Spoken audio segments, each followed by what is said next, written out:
Malam itu, kampung kecil di pelosok Jawa Timur diselimuti kesunyian. Hanya suara jangkrik dan desiran angin yang terdengar, menyelimuti rumah-rumah yang berdiri sederhana.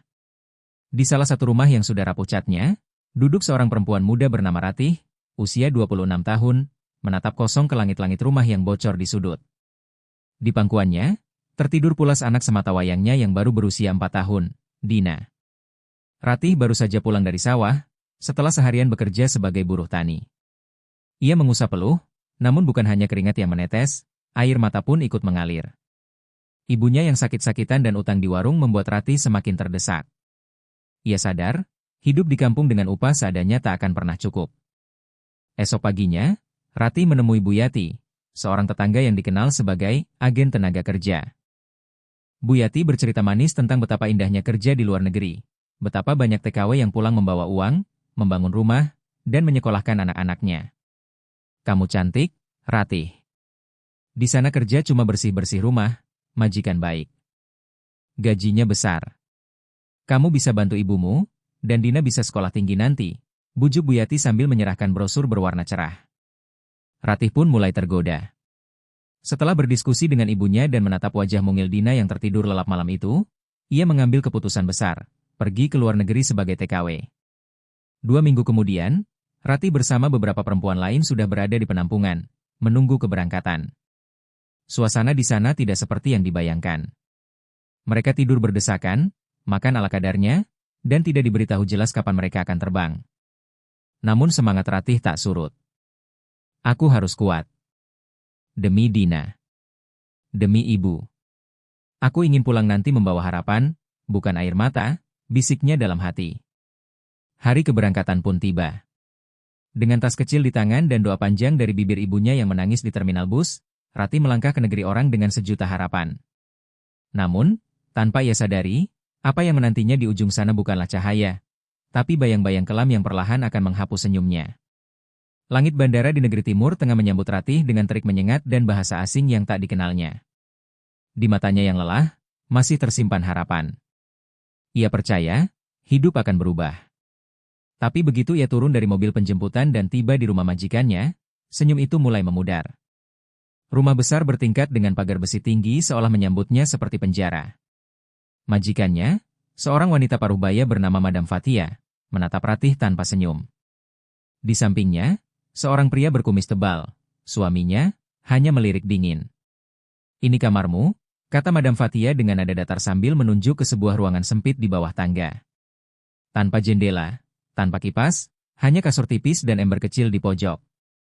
Ratih mencoba menenangkan diri. Mungkin ini hanya awal. Mungkin mereka akan baik nanti, pikirnya. Tapi harapan itu mulai retak sejak hari pertama. Ia bangun pukul 4 pagi dan langsung disuruh bekerja, mengepel, mencuci baju dengan tangan, memasak, membersihkan 3 lantai rumah, merawat anak majikan yang temperamental, dan tak boleh istirahat hingga jam 11 malam. Tak ada hari libur. Makan hanya sisa makanan majikan. Tidur hanya 3-4 jam per hari. Ponselnya disita, dan setiap kali mencoba bertanya soal gaji, Madam Fatia langsung membentaknya. Kamu kerja dulu yang benar. Gaji nanti, kalau sudah pantas. Hari demi hari, tubuh Ratih makin kurus.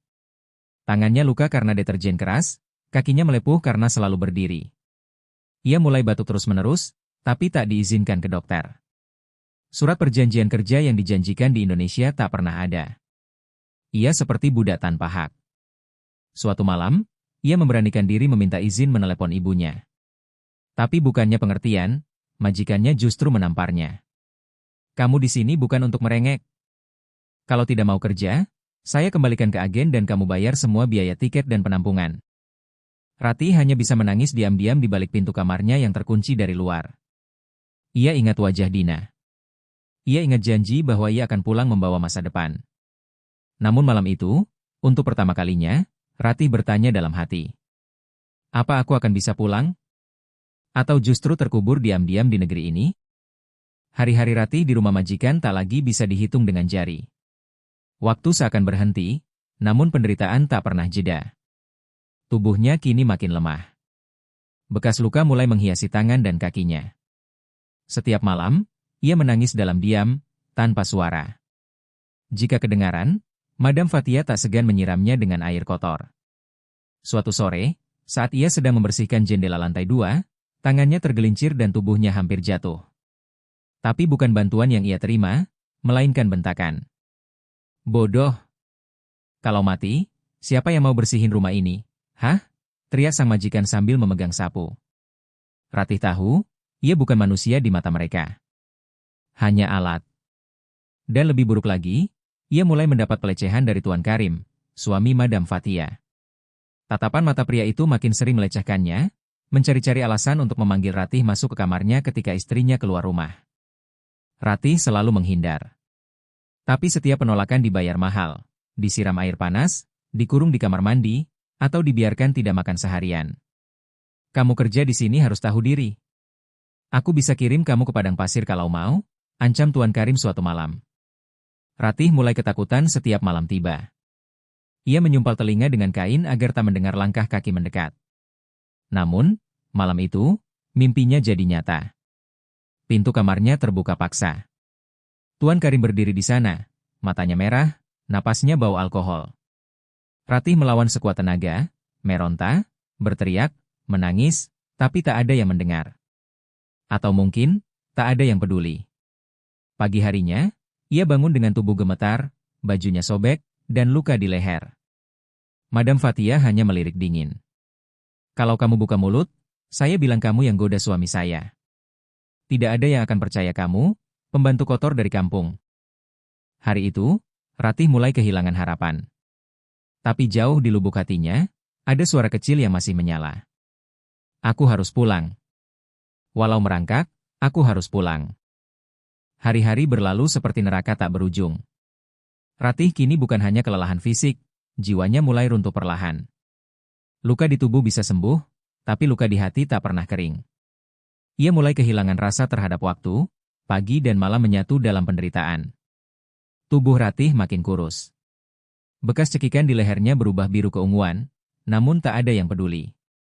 Setiap kali Madam Fatia melihat luka di tubuhnya, dia hanya melontarkan ejekan. Itu hukuman karena kamu pembantu kurang ajar.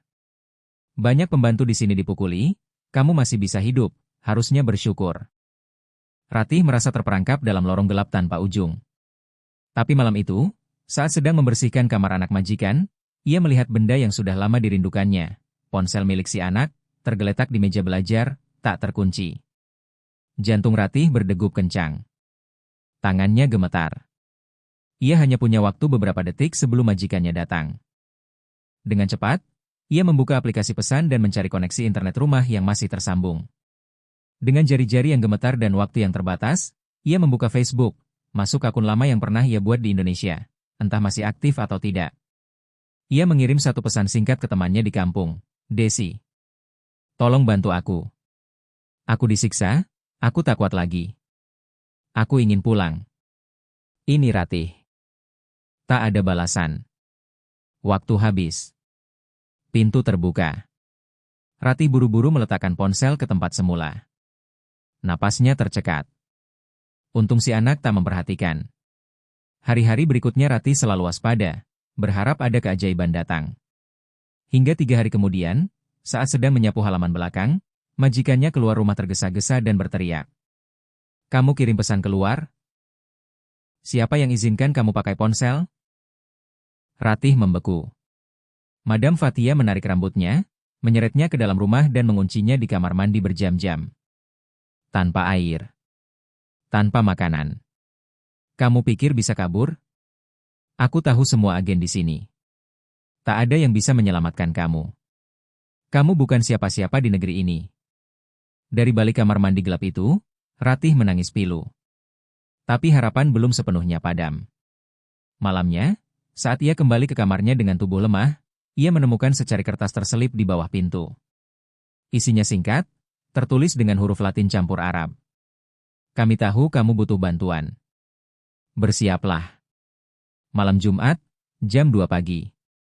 Jangan takut. Jangan berisik. Ratih terdiam. Tangannya gemetar. Matanya membesar. Itu bukan tulisan majikannya. Itu harapan. Namun, harapan datang bersama risiko. Jika ketahuan, bisa jadi nyawanya tak selamat. Tapi jika ia diam, hidupnya akan terus menjadi neraka. Dan Ratih pun berbisik pada dirinya sendiri malam itu. Aku akan kabur. Meski harus berlari dalam gelap.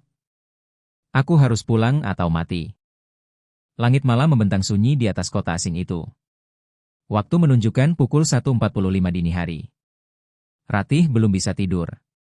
Keringat dingin membasahi pelipisnya, padahal udara di dalam kamarnya dingin menusuk. Kertas kecil bertuliskan pesan misterius itu kini tergenggam erat di tangannya. Detik demi detik berlalu. Dalam keheningan, ia bisa mendengar suara detak jantungnya sendiri, berlomba dengan ketakutannya. Ia sudah menyiapkan tas kecil berisi satu pasang baju, fotokopi paspor yang ia sembunyikan, dan selembar foto kecil anaknya, Dina. Pukul 2 tepat. 3 ketukan pelan terdengar dari arah pintu belakang rumah. Ratih menahan napas. Ia mengintip dari celah tirai. 2 sosok berpakaian hitam berdiri di luar pagar, satu di antaranya perempuan berhijab yang ia kenal samar, Rima, TKW dari Indonesia yang pernah dia temui sebentar saat belanja bersama Madam Fatia ke pasar. Tanpa banyak pikir, Ratih membuka pintu belakang dengan hati-hati. Ia melangkah pelan, seolah meninggalkan seluruh hidupnya di balik pintu itu. Tapi baru 3 langkah, tiba-tiba terdengar suara keras dari arah lantai atas. Hei! Kamu mau kemana? Tuan Karim berdiri di balkon, matanya merah marah. Sirene bahaya dalam tubuh Ratih langsung menyala. Ia berlari sekuat tenaga, tanpa menoleh.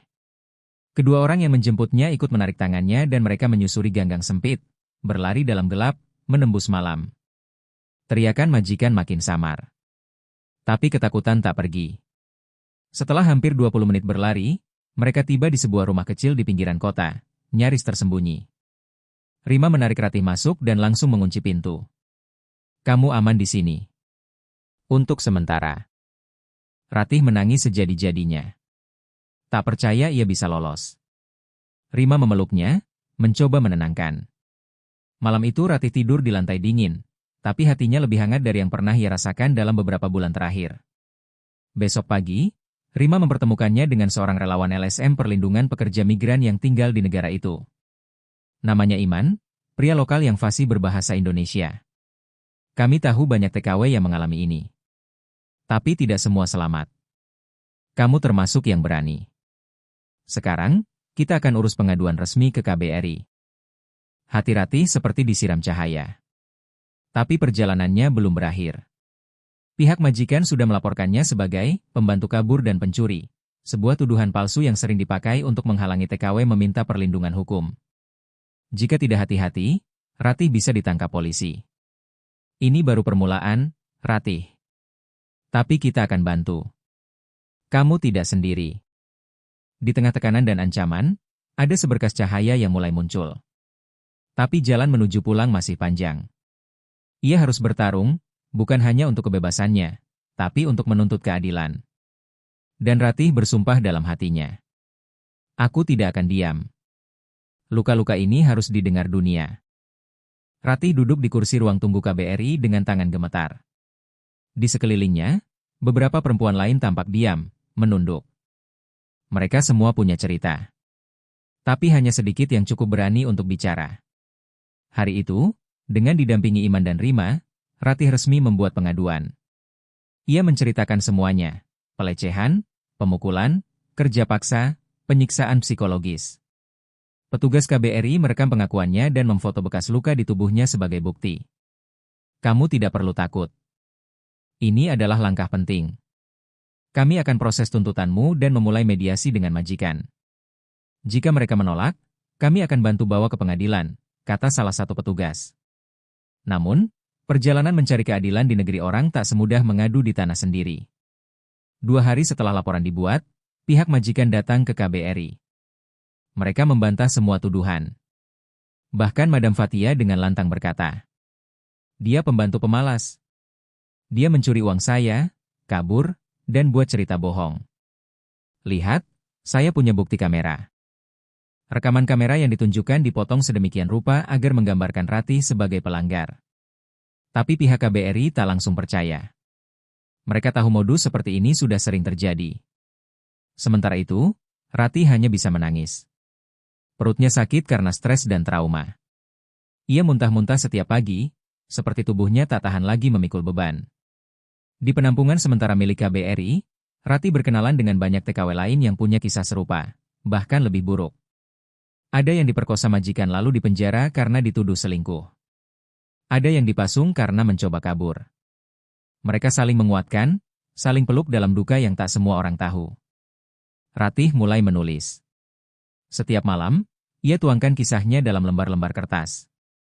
Tentang Dina, tentang ibunya, tentang mimpi yang rusak, dan tentang luka yang membekas. Kalau suatu hari aku bisa pulang, aku ingin ceritaku didengar. Aku ingin perempuan-perempuan di kampung tahu bahwa tidak semua janji agen itu benar. Hingga akhirnya, kabar baik datang. KBRI menyatakan siap membantu Ratih pulang tanpa perlu menunggu hasil sidang mediasi. Mereka akan mengurus pemulangan aman karena dinilai ada ancaman serius dari pihak majikan. Meski begitu, proses hukum terhadap keluarga majikan tetap dilanjutkan lewat jalur diplomatik. Hari keberangkatan ditetapkan. Tapi Ratih menolak pulang diam-diam. Saya ingin bicara ke media. Saya ingin wajah saya dilihat. Biar orang-orang tahu saya bukan hanya angka di berita. Ratih tampil dalam siaran langsung salah satu kanal media lokal. Wajahnya tampak pucat, namun sorot matanya menyala. Saya Ratih, buruh migran dari Indonesia. Saya bukan budak. Saya perempuan, saya ibu, saya manusia. Dan saya menuntut keadilan. Video itu viral di kalangan diaspora Indonesia. Ribuan komentar mengalir, dukungan menguat. Banyak yang akhirnya ikut melaporkan pengalaman serupa, membuka suara, keluar dari bayang-bayang ketakutan. Ratih tak lagi sendiri. Dan di malam terakhir sebelum pulang, ia memandang langit negeri asing itu sekali lagi. Meski tubuhnya penuh luka, jiwanya mulai sembuh. Karena ia akhirnya bisa bersuara. Dan suaranya mengguncang batas negara. Hari sidang itu akhirnya tiba. Di sebuah ruang kecil pengadilan imigrasi, Ratih duduk ditemani pengacara dari LSM, perwakilan KBRI, dan Rima yang menggenggam tangannya erat. Di seberang ruangan, Madam Fathia dan Tuan Karim duduk bersama pengacara mereka, senyuman sinis menghiasi wajah mereka seolah yakin bahwa sistem akan melindungi mereka. Dia pembantu tidak tahu diri. Kami beri makan, tempat tinggal, dan malah mencuri kabur, kata Madam Fathia dalam pembelaannya. Namun, kali ini Ratih tak tinggal diam. Ia berdiri, perlahan membuka lengan bajunya dan menunjukkan bekas luka lama di pergelangan tangan dan bekas sundutan di paha yang sudah menghitam. Ruangan hening seketika. Saya bukan pembantu. Saya manusia. Saya ibu.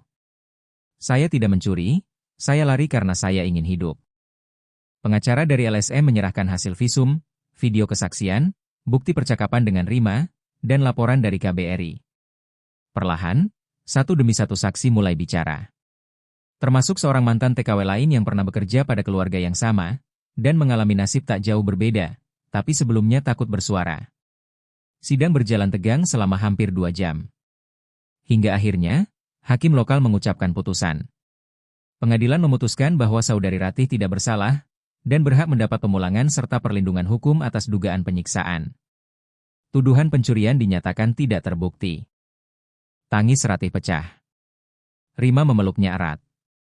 Untuk pertama kalinya dalam waktu yang lama, Ratih merasa hidup. 2 minggu kemudian, Ratih akhirnya menginjakkan kaki kembali di tanah air. Bandara Soekarno-Hatta tak pernah terasa sehangat ini. Di antara kerumunan, sosok kecil berlari ke arahnya. Dina, yang kini sudah mengenakan seragam sekolah, menjerit memanggil. Ibu. Pelukan itu membuat semua luka seakan lenyap sejenak. Tapi tidak semua bisa hilang. Saat melepas jaketnya di rumah, Ibu Ratih terdiam melihat bekas-bekas luka di tubuh anaknya. Ia tak berkata apa-apa, hanya menitikan air mata dan menggenggam tangan Ratih erat. Hari-hari Ratih setelah itu diisi dengan pemulihan. Ia mulai berbicara di forum-forum buruh migran, membagikan kisahnya untuk memperingatkan orang lain. Kisahnya menjadi berita nasional. Banyak yang terinspirasi, tapi juga tak sedikit yang marah, bertanya, kenapa negara bisa membiarkan ini terjadi? Suatu hari, di depan kamera dokumenter, Ratih berkata, saya pulang. Tapi saya tak pernah benar-benar kembali sebagai Ratih yang dulu. Luka di tubuh saya sembuh, tapi di hati saya masih berbekas. Tapi saya akan terus bicara. Karena saya tahu, masih banyak Ratih lain yang belum pulang. Dan dari kampung kecil di Jawa itu, Ratih melanjutkan hidupnya. Dengan tubuh yang pernah disiksa, jiwa yang pernah dirampas, tapi semangat yang kini jauh lebih kuat dari siapapun yang pernah menindasnya. Terima kasih sudah menyimak video ini sampai selesai. Jangan lupa untuk like, komen, dan subscribe agar tidak ketinggalan konten menarik lainnya di channel ini. Sampai jumpa di video selanjutnya.